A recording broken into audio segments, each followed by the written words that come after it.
won't take up any more of your precious time. Can you hear me?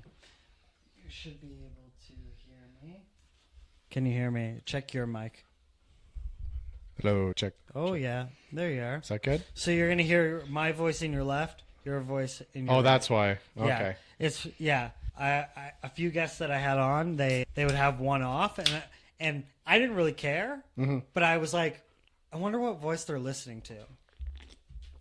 Their own? Yeah. I was like, are they ignoring my voice? Yeah. And listening, or is like the pitch too tough that it doesn't, they're like, I can't do it. Like, I got to get it off. So, yeah. How you doing? How's life? I feel like we haven't. Every time I see you in the hall, I just go like, "Gang, gang, what up?" Yeah. Give you a little purple nurple. Yeah. And then, super quick hello and goodbye. Yeah. How you doing? How's life?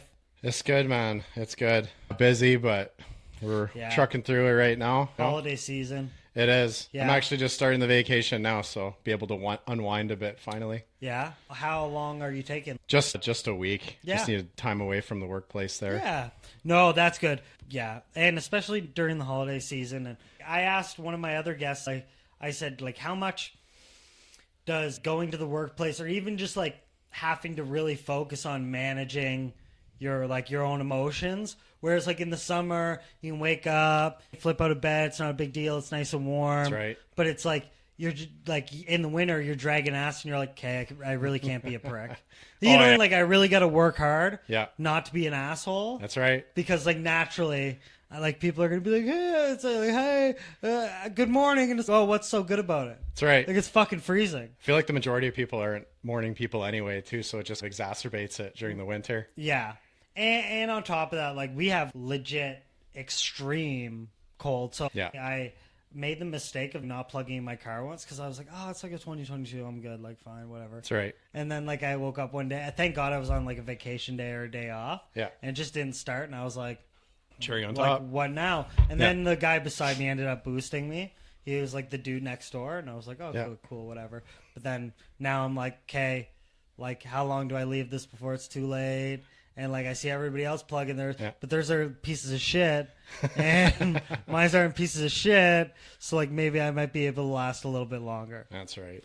But yeah, I'm spoiled. So my SUV is luckily a little new, so haven't had that happen ever. Do you have a garage? Bit of a princess with that. Yeah. That's.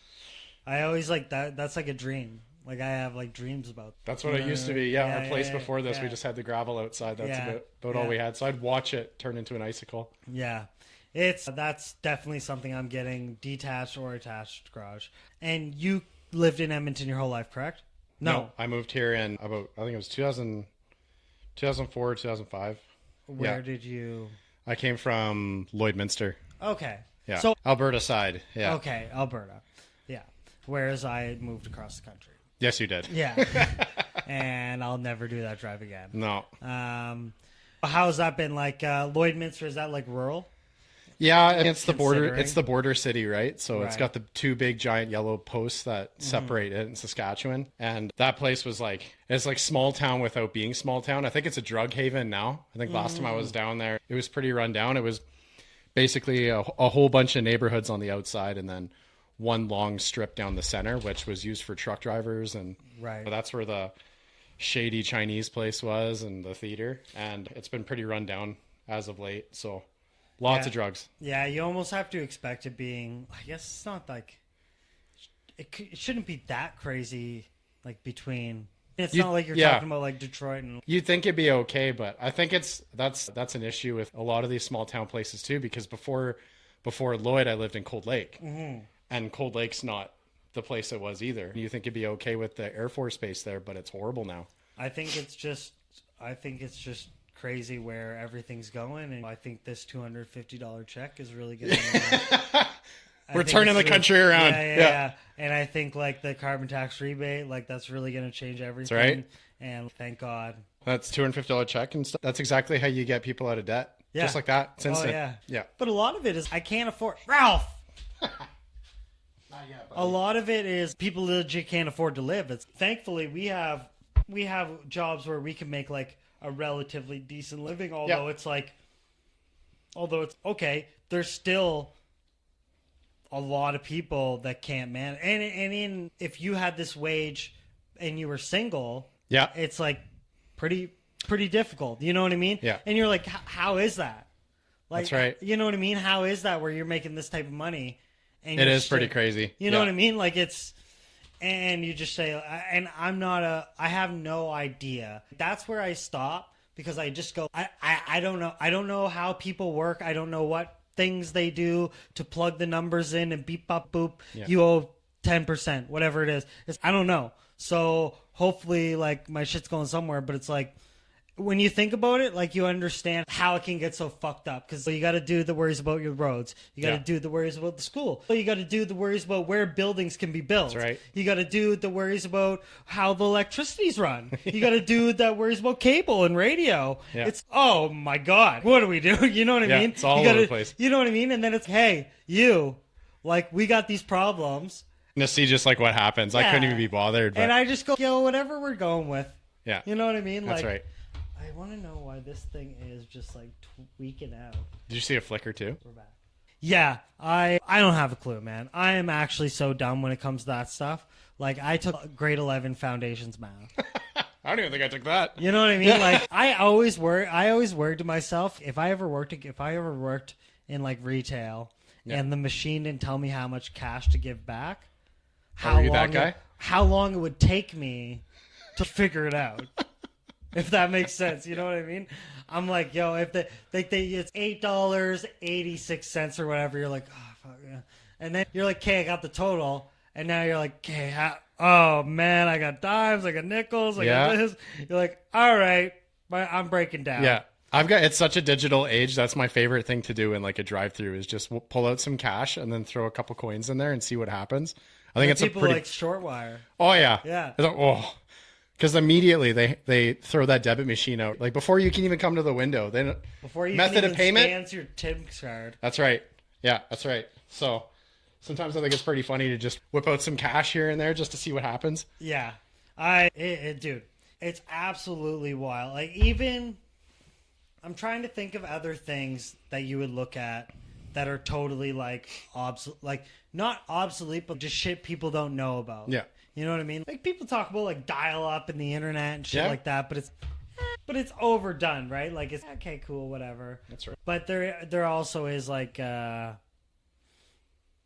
don't know. Imagine the time when we didn't have Siri or even you look at now AI stuff. Yeah, even then like Google Maps or like when you had to just get a map at the gas station. Yeah, or like you just genuinely I had to remember, okay, I'm taking this road and this road cuts to this road and you just had to figure it out before you had.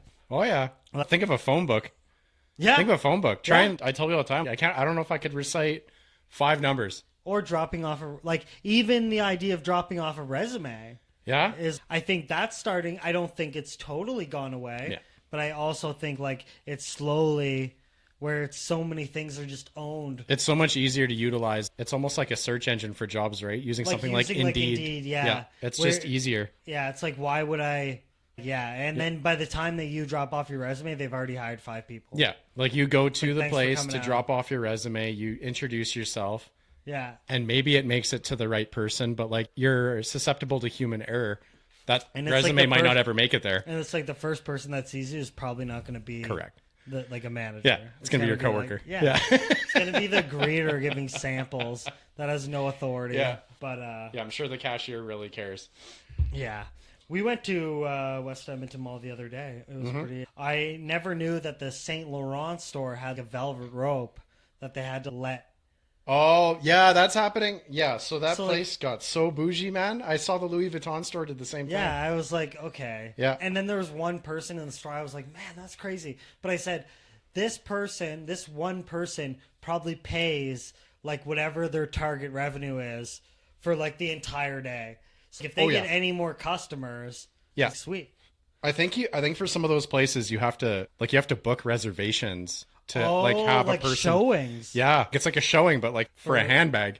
Oh my god. And yeah, it's such a premier thing that like you can see there's a guy that's at the front with the suit and the tablet confirming your reservation. Then there's a person that's waiting inside to speak to you and they have to know everything about it. It's like buying a piece of furniture, but I don't know if it's because I'm from Nova Scotia, but I say to myself, like, how crazy is it that is so outside of what is available to you? Yeah. But yet it's so close. It's right there. You know what I mean? Like, it's right there. Yeah, beside the Old Navy. Yeah. And not only that, like, the fucking homeless dude is brushing up against it. Well, this person that has $3 million in their bank account, and you're just like, man, like, it's a weird divide. Yeah, it's just crazy, man. It's just, what's going on? And like, you used to see it everywhere, but that's a big thing in Edmonton, especially right now, is this homeless population. And it's not just, I remember when it used to be just downtown, and now you've got, don't bite your tail. It used to be just like a downtown problem, and now it's started to spread out into the West End and like the South End, and you're seeing them in spots they don't normally are. And yeah, knock over the camera, dog. Good. Yeah, right on, bro. Just to suck. Just to be a duck. Yeah, dude, I've never experienced homeless like this in my life. It is absolutely crazy, and especially just having to, like, I don't know, like, you want to go out and you're like, man, am I going to have to deal with some dude, like, fighting a garbage can everywhere I go? Like, how's this going to work? Like, I think the likelihood's definitely really high. If you were to go on any of the party strips on the weekend, I would say the chances almost 100% that you're going to have some sort of interaction.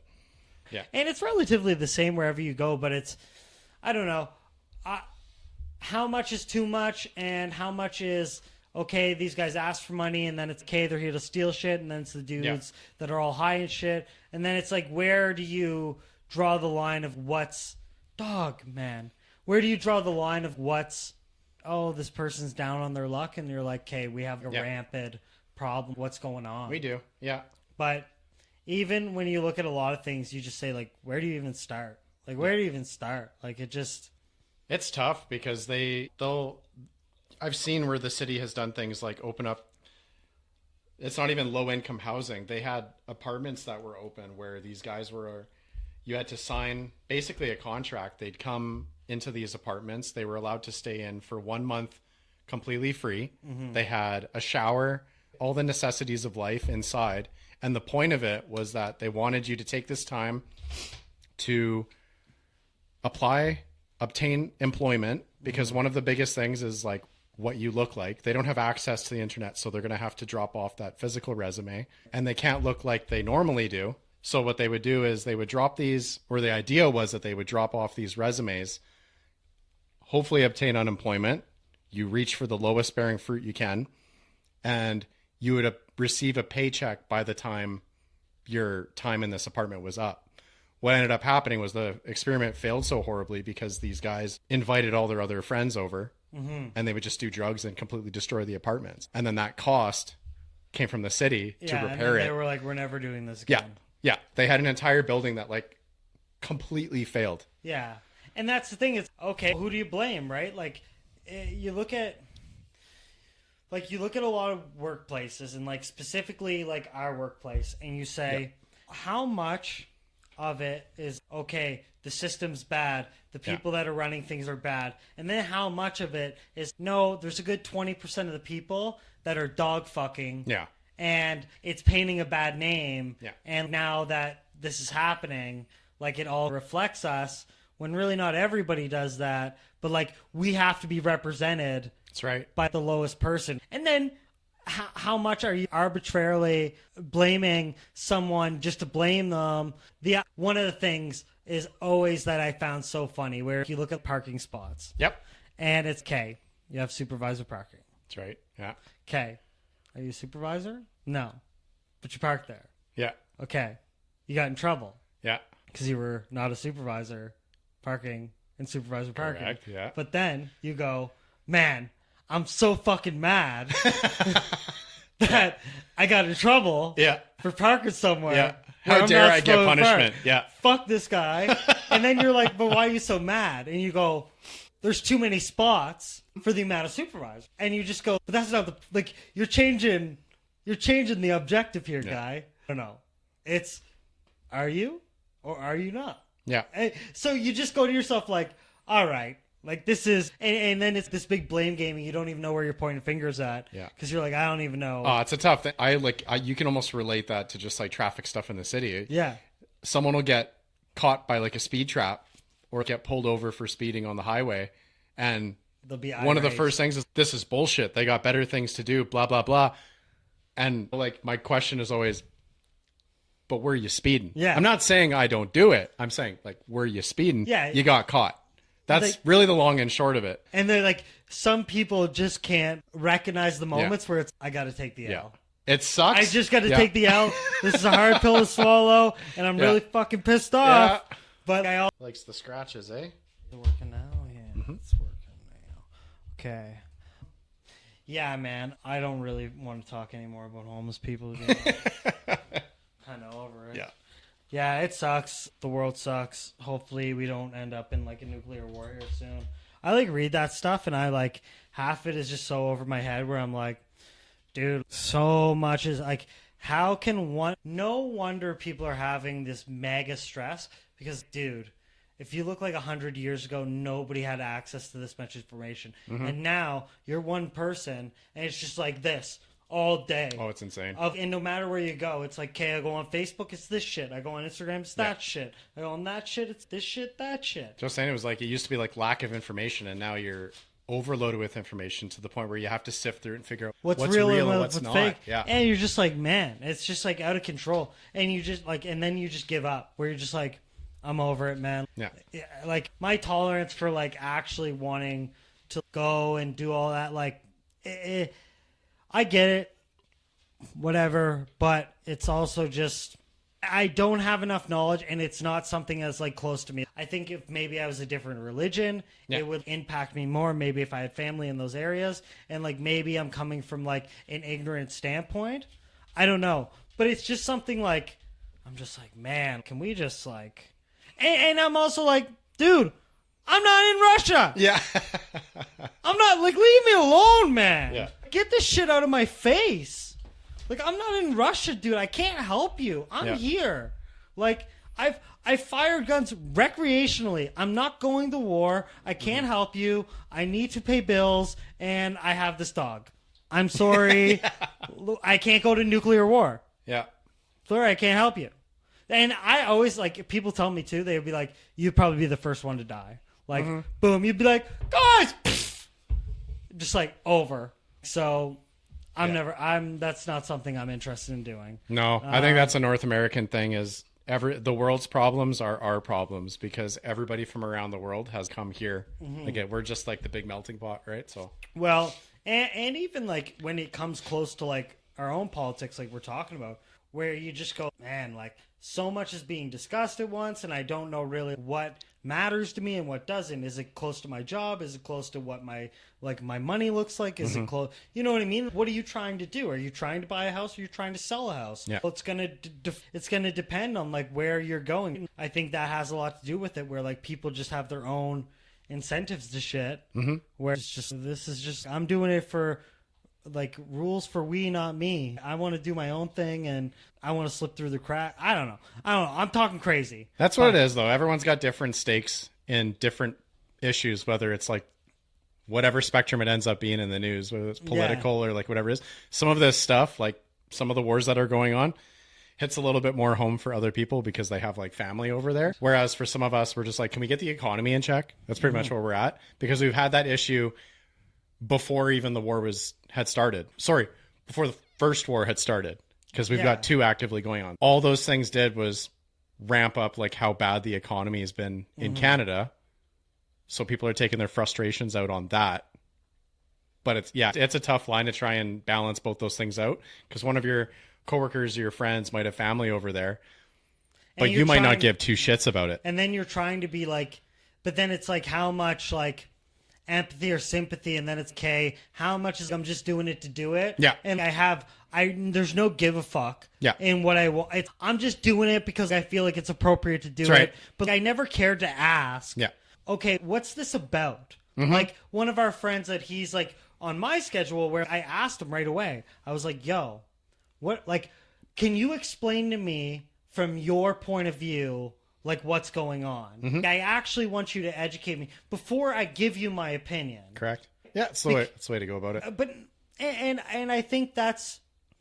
I think people live so fast that it's a lot of I always use this quote, and I say it to all these people all the time, like everybody I see. It's like, what you can attribute to malice, you can also attribute to ignorance. Like, people aren't like walking through your photo to ruin your photo. Yep. Like, people are just trying to get through their destination. They're living their and you were unfortunately like in their path. Yeah. And everybody's just zooming by. So are people doing it to be like dickheads?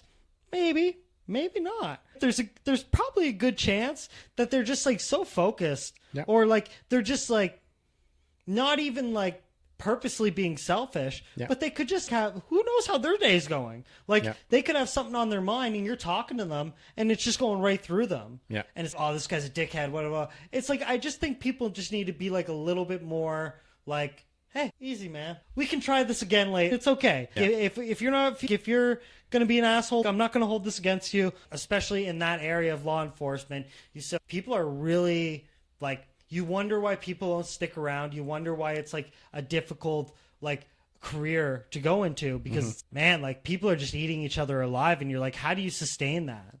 You know what I mean? Like, how do you show up to work and just want to be like mad, and then you want to, it's exhausting, and then you just say, no wonder why like people have this type of aura, man. Yeah. But it's like, I'm not going to get anywhere here.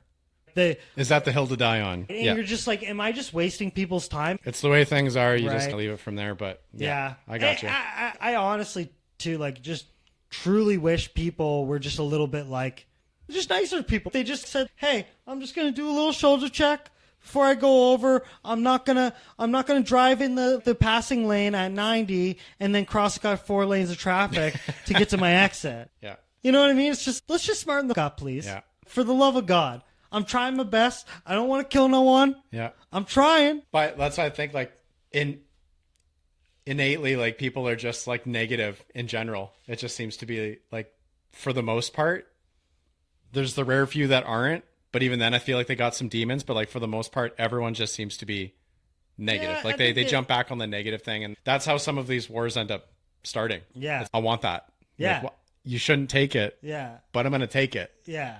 Okay. I don't want to get into politics too much, and all of this could be total hoopla. But you said, okay, look at like this presidential election in the U.S. And you said, okay, they have Biden. Now Trump gets elected. All this shit's happening, and now like all of these governments are coming out saying, hey, we want to work with you. We want to settle this. Is that some type of relationship, and like staying in that gray area of like, I'm fucking around, but I'm like teaching lessons, but I'm fucking around, and I'm slapping people, but I'm not, you know what I mean? I probably shouldn't talk this way, or probably shouldn't do the shit I'm doing, but unfortunately, the only way to be effective is this way. Yeah. Like, the only way to accomplish shit is you got to be a little rough around the edges. I think that's why, as much as divided as his base is, I think that's why Trump got where he was twice, is because he's that abrasive. This is what I think is wrong. This is what we're going to do.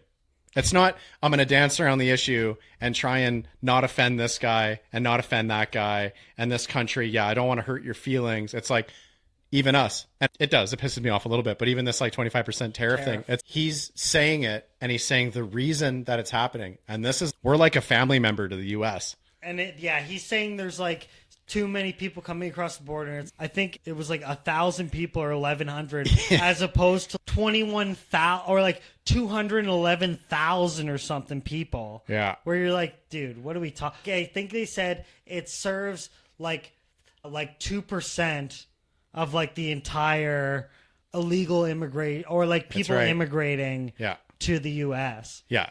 And is it a scare tactic? Maybe. Probably. Maybe this guy's just, you even bring it back to Jake Paul. Yeah. It's like everybody's, I fucking hate this guy. I fucking hate this guy. But did you watch the thing? Dislike Jake Paul. He beat you. Yeah. Exactly. He is effectively smarter than you. 100%. You know what I mean? So then people are like, I hate this guy. I hope he gets knocked out. And then people try to trick themselves by saying, I'm watching it in hopes that he gets knocked out. But you're watching it. You're contributing to his purse. Right? You know what I mean? So like people, but that's the same thing where people talk about like slave labor or whatever it is, where it's, if you wanted to boycott it, you could boycott it. And even you as an individual, if you stood on those morals, you could buy different shoes. Yep. You can buy ethically sourced shoes, right? So then you just go, no, and shout out, Marlon Craft has a very good song called Do the Work, and the whole song's about like, I want to have these opinions and I want to have all of the shit that I say, but I'm not gonna I'm gonna say that I care about the homeless, but like, I don't volunteer, I don't donate, but people go around preaching all this shit. But are you effectively trying to actually like prop that like thing up? Are you actually trying to invest something into it? No, maybe you shouldn't be talking about it. You know what I mean? It's easy to say that you're on a higher like moral pedestal. Yes. But be jumping in and doing the exact same thing everybody is doing. There's a reason Jake Paul and they partnered with Netflix. Yeah. All that did was make it more accessible for people. And then you say, okay, should now, because Jake Paul partnered with Netflix, should we now hate Netflix? If we hate Jake Paul, should we now hate Netflix? Yeah. Why would a source like that partner with such a scam artist? That's right. Right? Oh, he's a scam artist. He's creating fake boxing. He's making scripted things. So is Netflix endorsing scripting boxing? Like, how far does this go into the theory? Like, how far do we go into this thing of, did he do it? Did he not do it? Did he do it? Did he not do it? Yeah. Okay, well, if he did it, it goes way deeper because now Netflix endorses it. Yeah. So now is effectively, because the WWE bought UFC, that it's now the WWE UFC.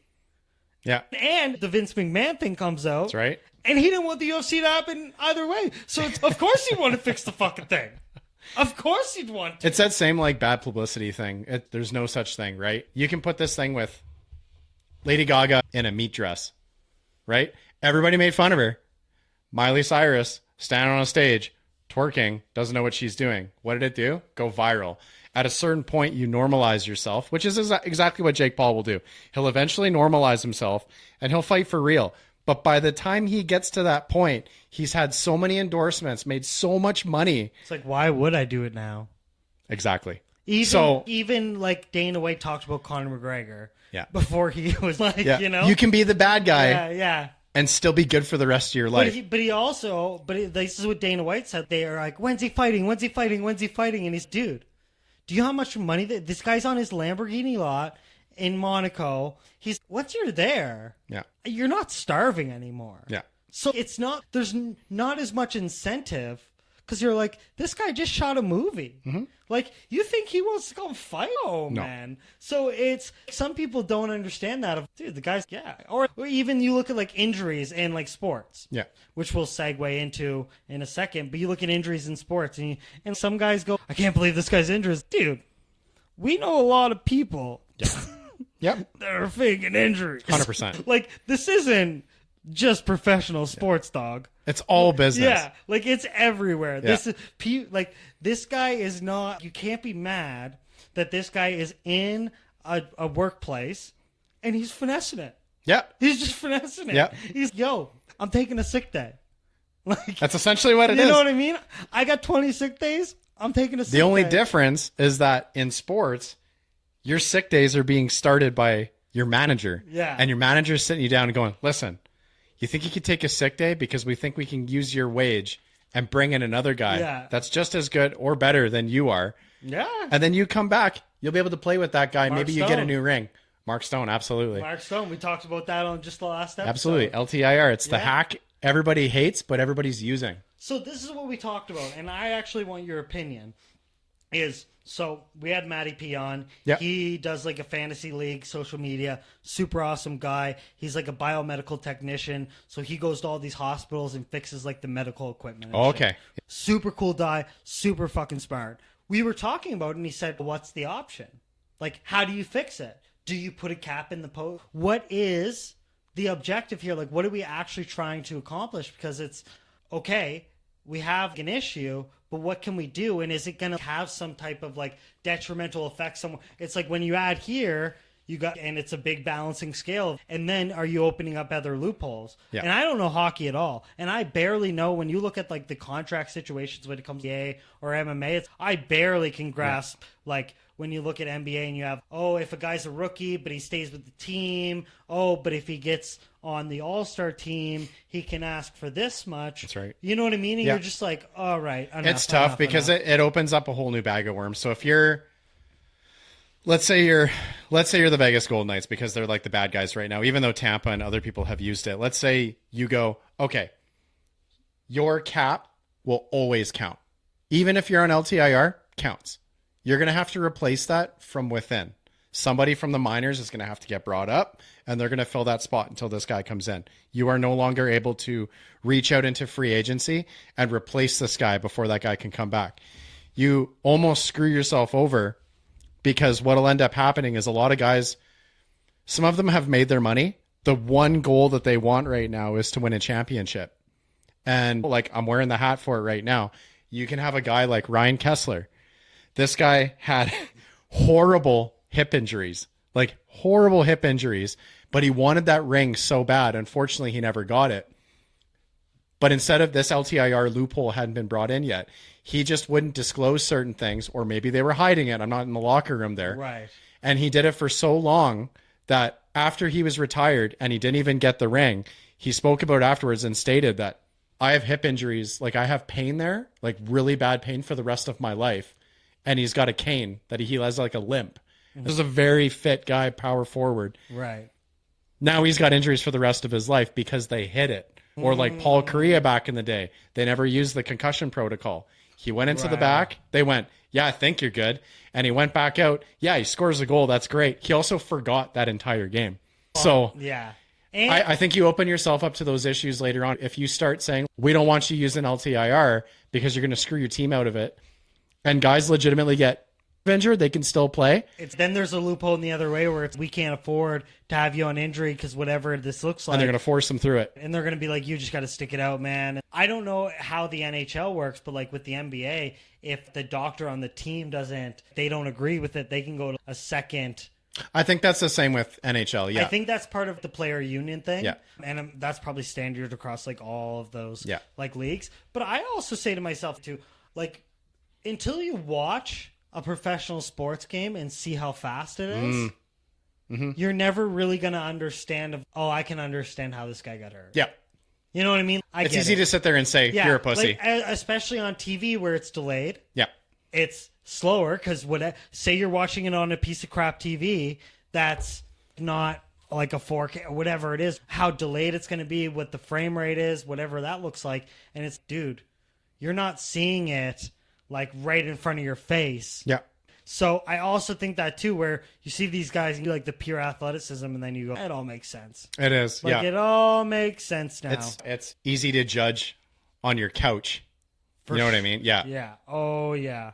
And like going into sports now, it would be like, and talking about going to sporting events, is there any like do you have any memorable events? What do you typically, or have you been to a lot of sporting events? So yeah, I've been to a bunch. I obviously have a lot on my bucket list. I'm a Steelers fan as well. And obviously the goal would be to go to Pittsburgh and actually see the team live. Unfortunately, that hasn't made its way, but we had a big family trip and we made our way to California, to SoCal there, and we saw a Ducks game. And it was about as like perfect of a sports game as you could possibly have. Like we got there, all the fans were good. They were playing Dallas. Like Dallas fans were actually awesome. They were taking photos with each other. It was such a good, like, cohesive atmosphere.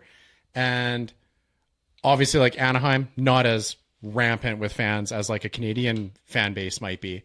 But it was awesome because it was my oldest child's first hockey game as well. And he was right into it. And it was a 2-0 win. I didn't even have to see the other team score. Right. So it was perfect. Yeah. On that same spectrum, I went to a Ducks game in Edmonton. Right. Say Oiler fans are more loyal than Anaheim fans. I might be a diehard, but now, do you think I feel that has a lot to do with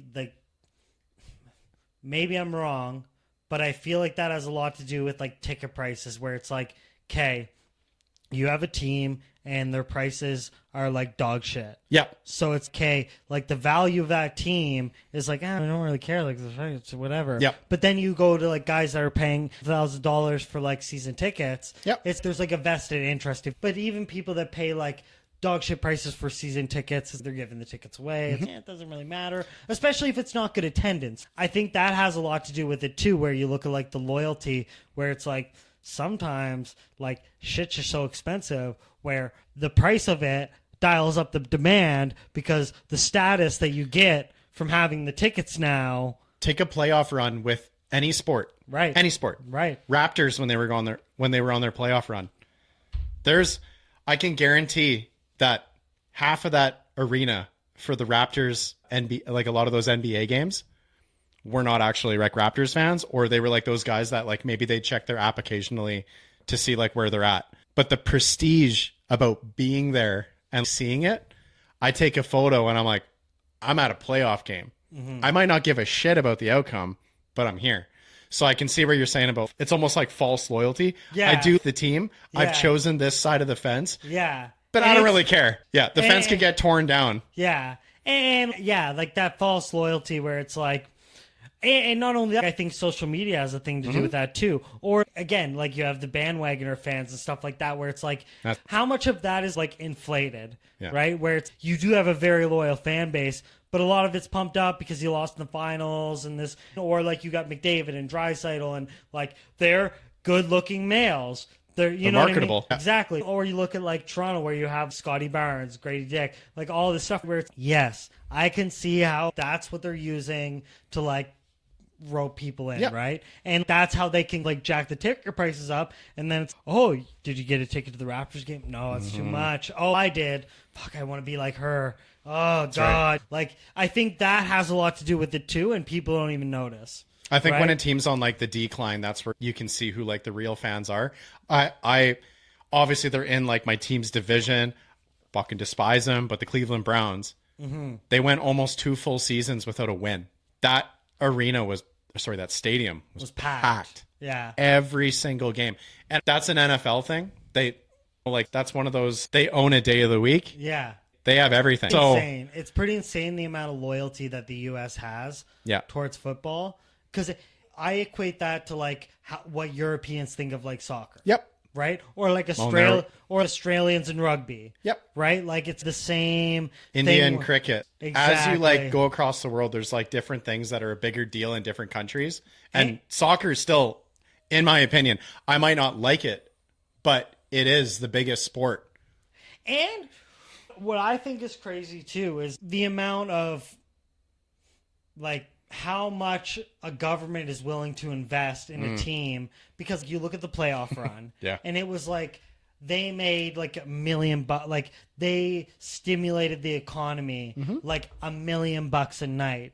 So then you just say too, because I talked a couple episodes like way back about like the fact of living in a team that has like a professional sports franchise, like inherently you're like supporting or loyal to that franchise because like wherever you go, like people are repping the brand, people are wearing Oilers jerseys, and you're like, if I don't, I'm gonna be on the outside.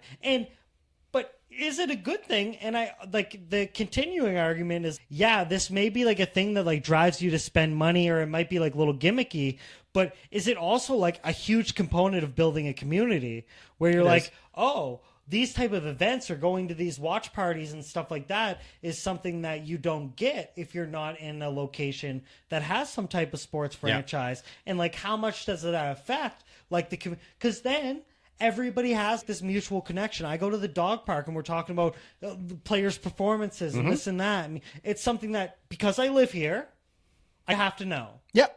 Yeah, that's what it is. It's another big chunk of the population going like, we win together and we lose together. Everyone's at the same bar. That's why I remember being downtown at, I think this was at fucking 6 or 7 in the morning, and we were watching Team Canada. It was the golden goal. Whatever year that was, 2010, not sure. But everybody was there for breakfast at a bar watching Team Canada play and win, ultimately, gold. Right. You want to talk about everybody being there for the exact same reason, everybody being happy for the exact same thing? It was wild. Well, yeah, I think I went to Game 7 at... Okay, yeah. It was funny because two of our coworkers, they were working security. Yeah. And then everybody was that I was with was like old. That I told them they were old as shit because they were like, I gotta go home, I'm tired. Like, why I stay out? Oilers lost.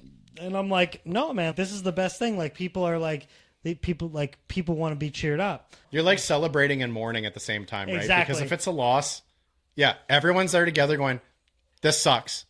So anyway, I was there by myself, and I was like, thank God these guys are here working security because I feel so out of place.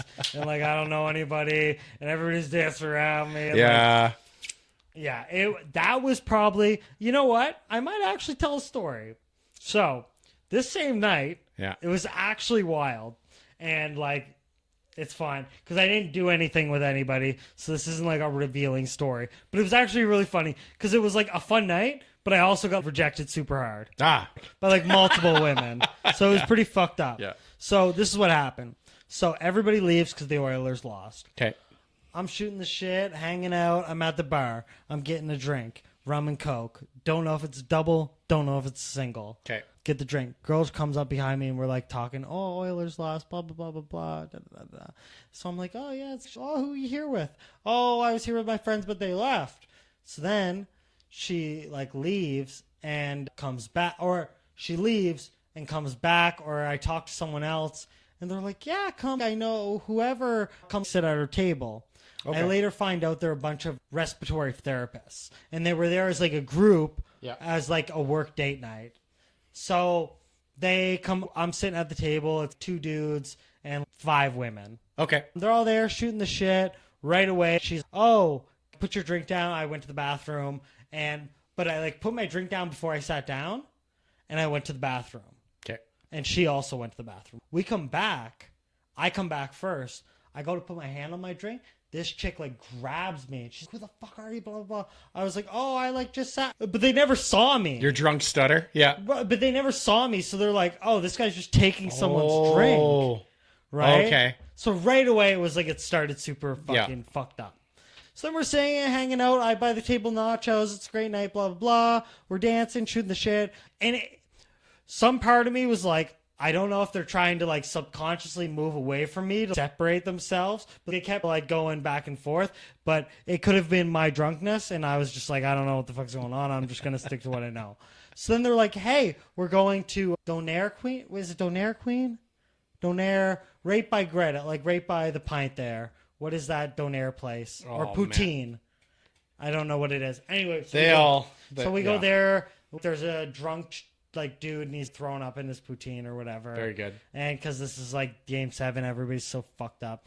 So we're sitting there, whatever. We're having a Donair. And like at the time I was single and I was like, hey, I hope you had a good night, whatever. Let me get your number, blah, blah, blah, blah. Puts her number in my phone. I send a message, whatever.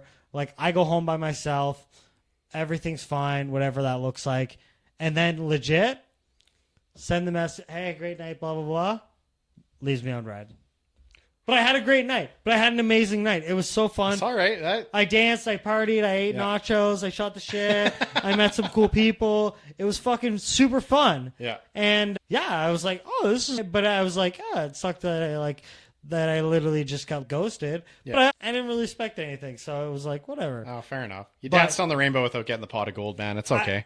And I'm with a girl now that is so amazing, man. Yeah. Like, I can't say enough good things about her. Mm-hmm. So, like, everything happens for a reason. Yeah. But, yeah, super funny story about how I'm a fucking idiot. We should probably get it. Okay. One thing that I thought was funny is initially I was like, oh, I'm going to talk to him beforehand. We're going to start up some drama about this Vegas trip, blah, blah, blah, blah, blah. Yeah. And I'm going to freak the fuck out, and he's going to walk upset. And I was like, I just don't have the energy for that.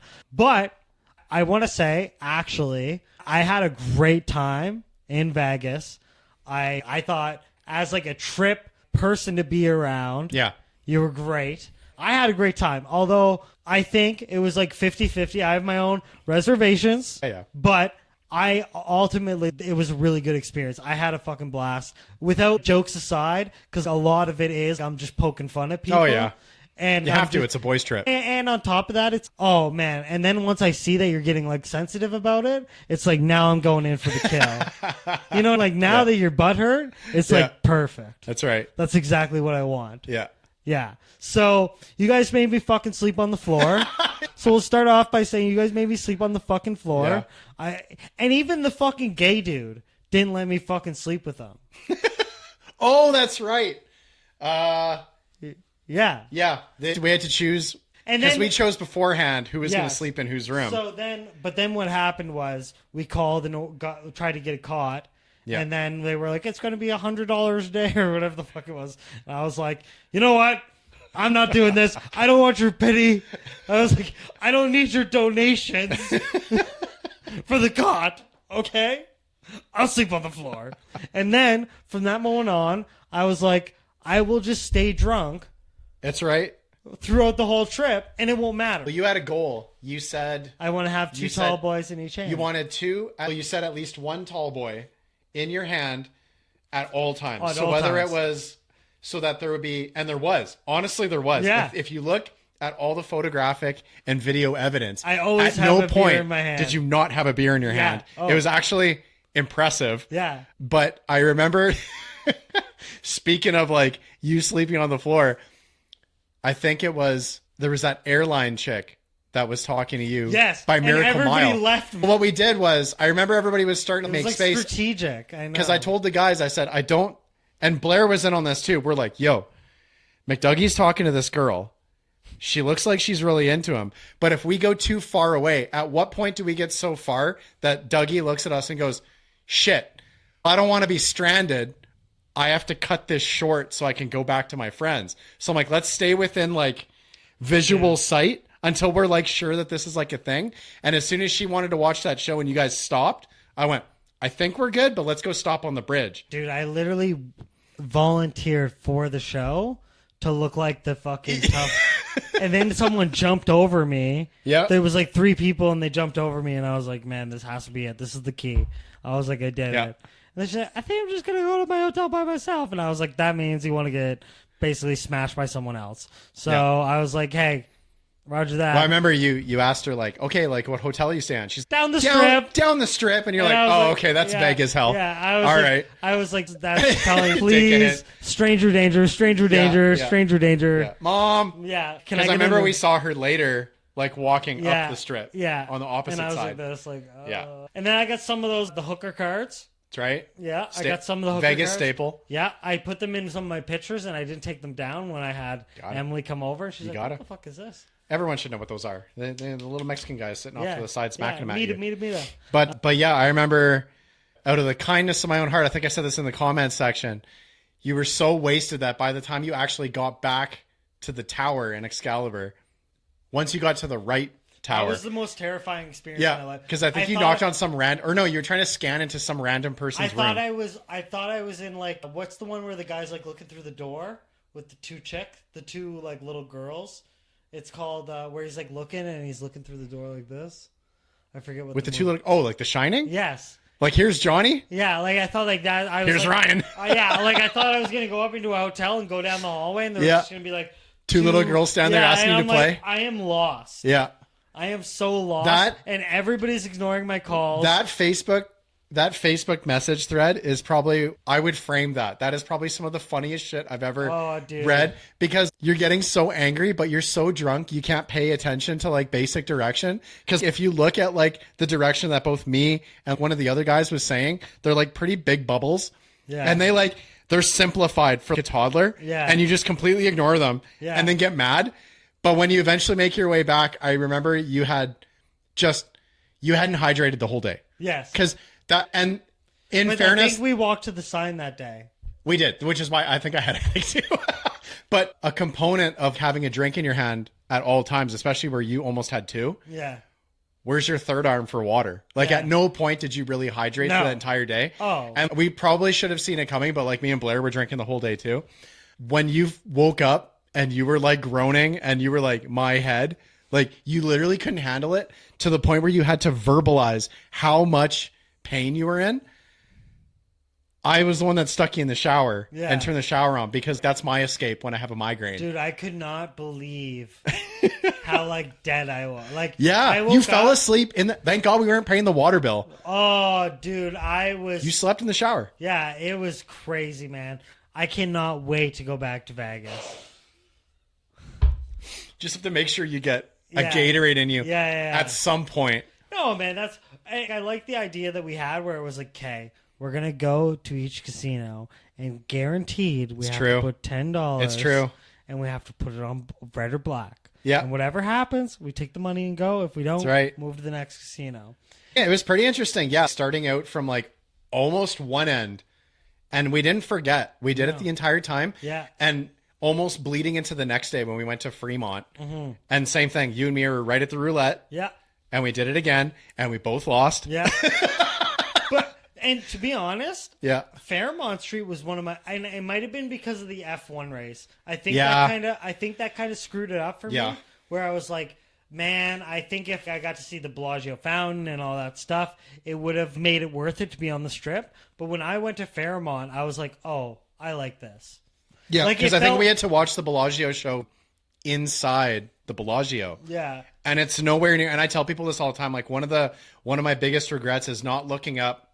How was I to know? They've never done it ever, but not looking up whether or not there was like a big event like that going on. Usually they'll have things like Vegas is a big deal for like Electric Daisy Carnival, right? Like you've got EDC and like all these other rock shows that happen in Vegas. Right. But at no point did I ever think, hey, what's going to happen? F1's going to show up and they're just going to build stanchions on the Strip. And they're just going to have a track right in the middle of all of this bullshit. Yeah, I had no idea. That's never happened ever. There's not enough things going on. Yeah. Let's add a racetrack. Yeah, absolutely. But that's the thing. So there were a lot of things that I touted myself as like the Vegas like smart guy. And as soon as those things threw me off, I remember standing there going, this just threw a massive wrench in my plan. You were like, okay, let me get this right. Hogg's Declassified Vegas Survival Guide. Yeah. That's what it was. Because that's what it was. I was trying to like, we have to figure stuff out to do, but I don't want anybody here going broke because I refuse to be one of those tourists. I have to have a rubric or like something where it's, okay, this is the tips and tricks of, okay, if you're doing this, do this. If you're doing this, do this. And we did pretty good. Like I would say for the most part, we still, like even if you want to talk about like, and for what we missed out on, we gained. We got to see the whatever the fuck it was that you guys liked, the red shit, the fucking Netflix bullshit. Oh, that like Stranger Things. I was in there like this. I was like this. I actually thought we were gonna make you a fan, but I was like this. Join the masses. I was like, all right, when are we leaving? Luckily, it was short. And it was cool because I got a lot of like footage and stuff. Yeah, that was like the start to my videography. I remember. Career. Yeah, your video was sick. That was the start to my videography career. Yeah.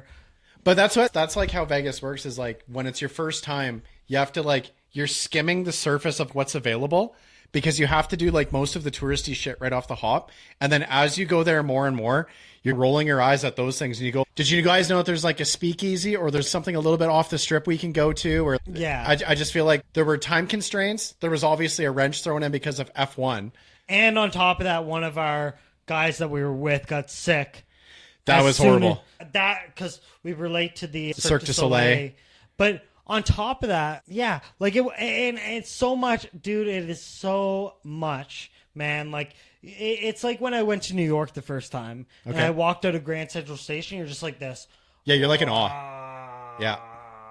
Everything's like, fuck you, fuck you, fuck you. It's like a super busy city. And you're just like, how do I react here?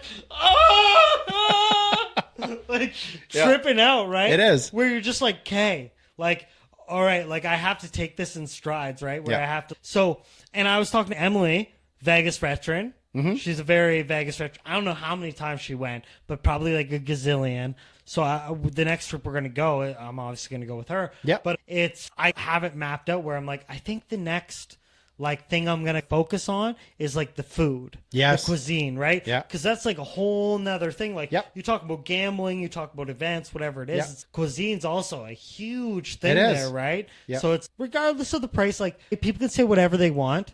And, oh my God, it's so expensive, this and that. Like, why would you ever do that? It's, bro, listen, shut the fuck up. Mm-hmm. You've definitely spent money on fucking cards or a fucking jacket or some fucking bandana somewhere that costs fucking $300. Go fuck yourself. Yeah, 100%. And it just, I would to see what the entire experience looks like when you go to Hell's Kitchen. And even if it sucks, it's like, hey. Yeah, like after we went, I obviously went with the wife, and That would be like, I think it was like her second time and it was my like 9th time. One of the rules I always say for people, I'm like, unless you have a long Vegas trip planned, if you have 3 to 4 days, you should always make sure you eat at one bougie place once. Like one place where you're like, I would normally never come here. I might never come here again, but I want to try it. You go to one place, you have one experience and one like exhibit kind of thing. You know what I mean? So like when we went, we did like the roller coaster at the New York, which we never even looked at when we went, which I wish we had because there was a law enforcement discount. Yeah. But they have so many like different experiences, whether it's like museums, they have like their exhibits. They've got like Area 51, where I think one of the guys in our group really wanted to go to, is just because of time constraints, we weren't able to do it. But there's so many things. And you talk about like food, you're talking about 200-300 places between the Strip and Fremont that you can eat at. And there's a reason Gordon Ramsay, Wolfgang Puck, and like all these other like big chefs have all these different restaurants there. Yeah. Because they have a great ability to express themselves there.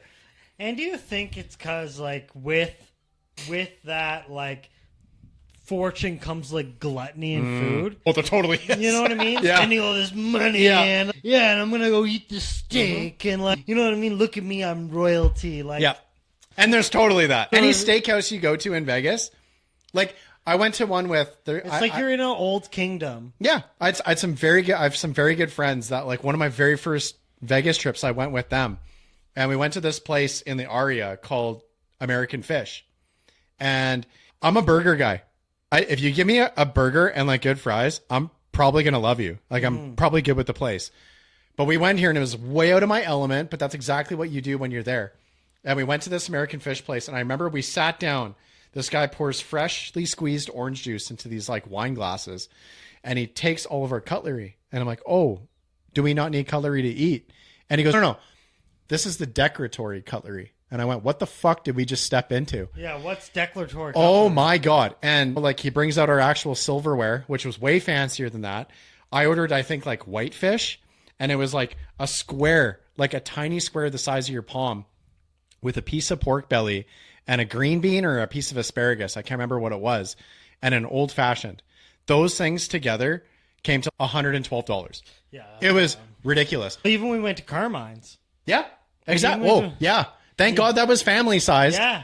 Like even when we went to Carmine's, it was like everybody got like a meatball and a half or something.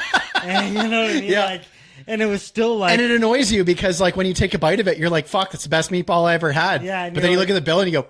Not really. You know, like, screw you, man. Yeah. Yeah. You're like, it's all $50 a person. 100%. Yeah. Yeah. And then you go to, what was it, Johnny Rocket? Rocket. Dude, I enjoy... And honestly, when you look at it, like, I went to Banff. Okay. I went to Banff, I think, 2 weeks ago. And the immediate thing that I said was, like, how quick a tourist attraction becomes a super way to gouge prices. You know what I mean? Like, I went there, and I was like, why is everything so fucking expensive? But then you're like, oh, it's exactly like Vegas. It's because people are coming here and they're seeing the shits and like whatever the fuck that looks like. Yep. And then you got to buy a park pass, and then you want to go to dinner. And like we went to this fondue place. Yep. And dude, it was like, mind you, we got like a 4-course dinner, but it was like $60 person, right? Like you're just like, holy fuck. Yeah. But you also say to yourself, like, yes, like I'm starting to understand how like when these increase in like attractiveness also is like we might as well capitalize. 100%. Yeah, if people are going to come here to look at something else, they're going to have to sleep somewhere. They're going to have to eat. And not only that, this is what I've latched onto as well. Say you're not a family that gets to go on a lot of trips and you have a little bit of extra spending cash. Are you going to save that spending cash to go home when you say, I'm probably never going to be back here again? And so I'm never going to be back here again. That's right. And the same thing you could order on Amazon for $7.99. Yeah. You're like, I'm never going to be back here again. Yeah. So I'm going to get... Dude, I bought a bench sweater in Montreal and I never wore it, but I was like, I'm never going to be back here. Yeah. I don't know if I'm ever going to see the sweater again. I'm just going to buy it. Yeah. And so I think a lot of that comes into play as well, where just people like...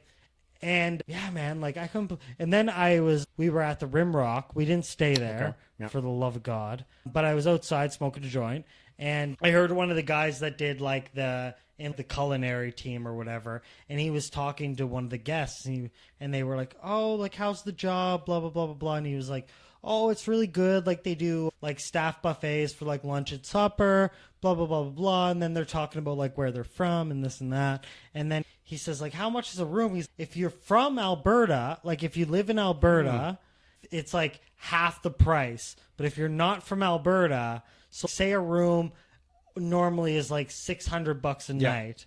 If you were an Alberta resident, you'd get it for $300, right? That's even going into the States. Two of the places I love to go to the most are Orlando, Florida, and Vegas. And obviously for very different things, but it is quite annoying. And I know that we do it here, but it is quite annoying to be over there and see, are you a Florida resident?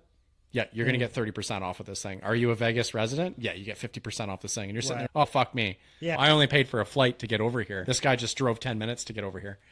But I get it. Do you ever think that you would contemplate, like, depending on what it is, and, like, obviously, if you had, like, the ability to do so, would you ever consider, like, taking employment? Like, and I mean, everything's golden. There's no hiccups. There's no issues. Like, whatever that looks like, whatever, like, contentions you have and going, like, it's handled. Whether it's childcare or schools or whatever the fuck it is, we'll move your shit. We'll pay your whatever it is, like whatever that looks like. Would you contemplate like moving to a different like outside of Canada? Yeah, it's funny that you say that. Yeah, I actually spent an entire night shift at our job looking up all the different ways to be able to get me and my family to live in Orlando, Florida. Right. Like I spent hours. Very hard. And do you think, because I think to myself, man, I think I'm going to do myself a disservice if I don't live in another country for at least a year.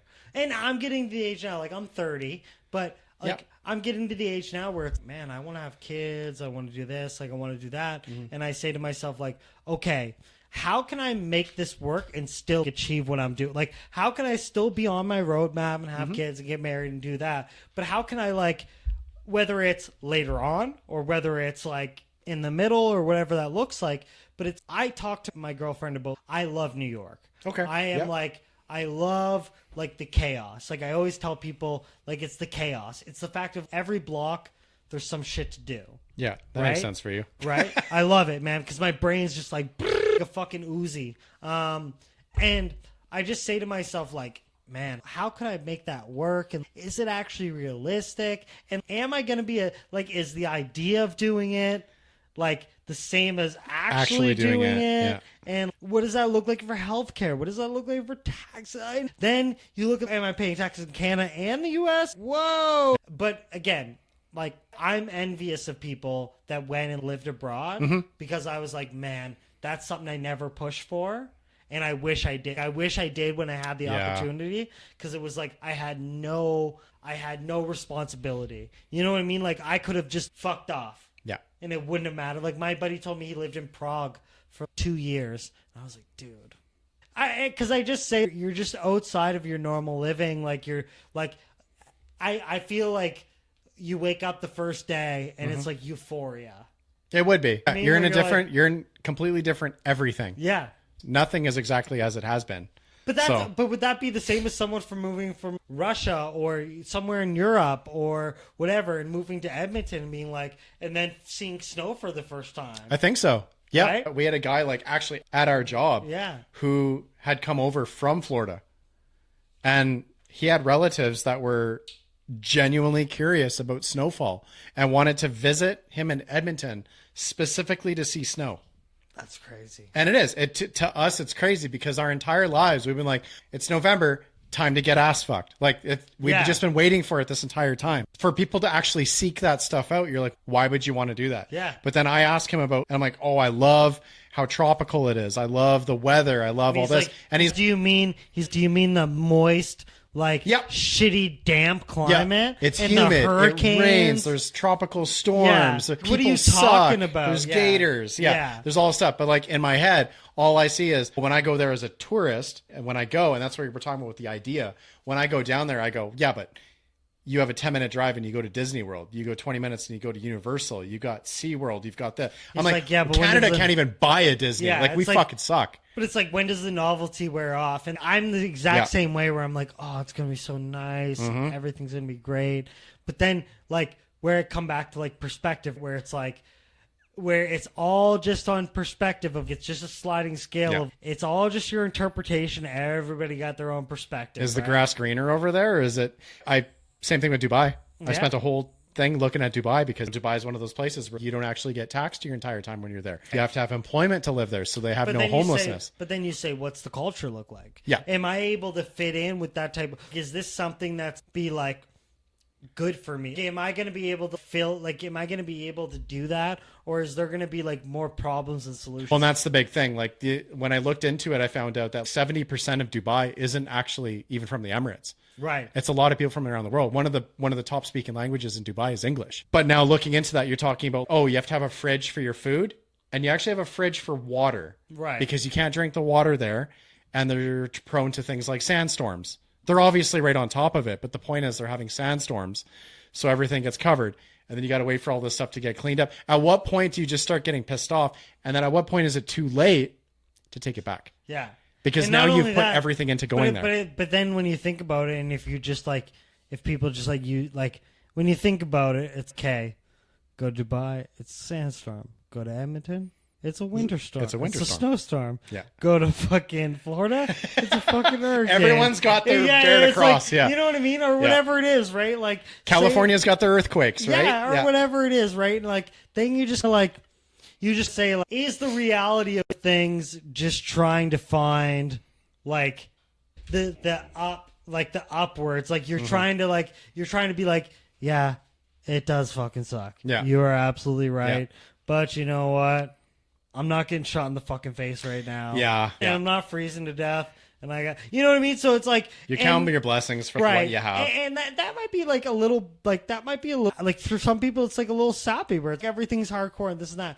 But it's also like, you just have to recognize, like, yo, like, everywhere you're going to have a shitty stick. Like, everywhere, like, even when you look at politics, no matter what you look at, like, everybody's going to have their flaws. You're going to disagree with certain people. And then you just got to go, like, yo, like, my problems don't have to be your problems, don't have to be my Every problems. city or country has their own. And we can also, like, okay, do you know who Miss Pat is? No. Okay, Miss Pat, very famous comedian.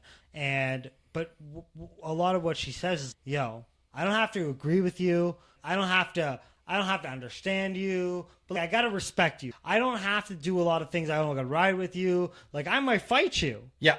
But it's at the end of the day, I got to respect the fact that you respect what you respect, because I respect what I respect. Yeah. Right? And just as willing as I am to hold what I see as whatever, it's like, I have to respect that whatever you believe in, that I might disagree with you, I might fight with you, I might this, I might that, but at the end of the day, it's, hey, whatever it is, you're human, I'm human, we go from there, right? Like, where it's just like, people got to dumb it down and be like, listen, it's not about, once you like bring it down to a very like small level, we can take away a lot of this bullshit, right? Where that gets people very fucking disingenuous and shit, where it's, man, I can't do everything right. Like, you're only human. Nobody can do everything right. So you have to just be willing to be like, yo, you're not right all the time. I'm not right all the time. You're going to do what you got to do. And then we're just going to have beers and do what we're going to do and cheer for the game. Go Oilers. Like, it is what it is. It's that type of shit. How much time you got? We're getting there. Got red eye. We're going to wait to do a little bit other sections for our next episode, because obviously I think you had a good time, and I think that this was a very enjoyable experience to you. Yeah, like, I think, just to like recap what we talked about, I think that a lot of what we discussed in terms of employment and where people's opinions are at and stuff like that, I think that at the end of the day, it really is like, people just got to step outside and just be like, all right, what am I actually, let's just take a sec. You know what I mean? Whoa, slow down. Yeah. I think that's the mantra of what we talked about. And I think we dissected that a bit. And I think that's going to be really like healthy information for our audience, because So. at the end of the day, like we got off into tangents here and there, but yeah, I think that was a very like positive conversation that like we can grow on with the next episode and kind of talk about like our employment, because I think we share the same type of like background in terms of like where we worked at in the security industry. And I want to leave that for something that the fans want to watch. So with that, I want to thank you so much for coming on the show. I had an amazing time. I always get nervous and jittery. Oh, am I gonna? But I always tell people, I'm like, after 5-10 minutes, it's just you're just doing it. You know what I mean? Yeah. So again, thank you so much for coming out, and I can't wait to have you on again. And yeah, subscribe, follow Spare Bedroom Studios, Facebook, YouTube, Instagram. Don't forget to check out our affiliation with Firmoo.com. Use the code IWCS50 for 50% off your order. Really appreciate it. Thank you so much, and see you next episode. After I get...